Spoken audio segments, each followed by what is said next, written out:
राम जय हनुमान श्री हमारे राम। महाराज जी कहते थे, हंसी में कहते थे महाराज भक्त, हरे श्री राम जय कहते हनुमान पंडित श्री जी राम जय फलाहारी हनुमान श्री चप्पल, राम जय हनुमान श्री राम। श्री राम जय हनुमान श्री राम जय हनुमान श्री राम फलाहारी जय चप्पल। हनुमान श्री नहीं राम। भैया, चप्पल तो है श्री फलाहारी राम आहार जय भी है। हनुमान श्री राम जय महाराज जी हनुमान तो श्री विनोद राम में, जय हनुमान श्री राम।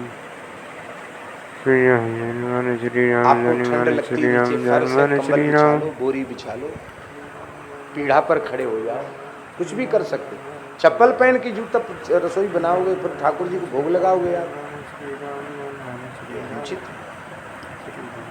माताएं अशुद्ध अवस्था में है तो घर में रसोई न बनावे, पुरुष वर्ग रसोई बनाए।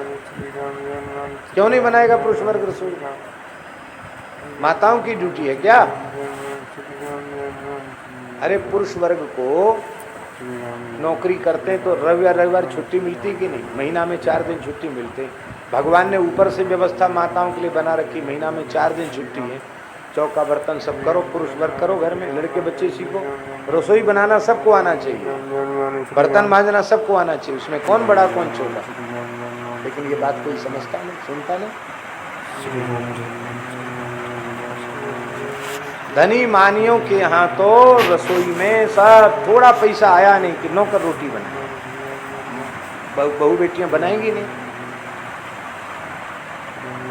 हम पूछते हैं जानकी जी से अधिक समृद्धि होगी किसी के पास? यद्यपि बहु सेवक नहीं, लेकिन श्री जानकी जी अपने हाथ से रसोई बनाती है, अपने से बड़ों को परोस के दिया। क्या आदर्श है! इस आदर्श को हमें अपनाना चाहिए।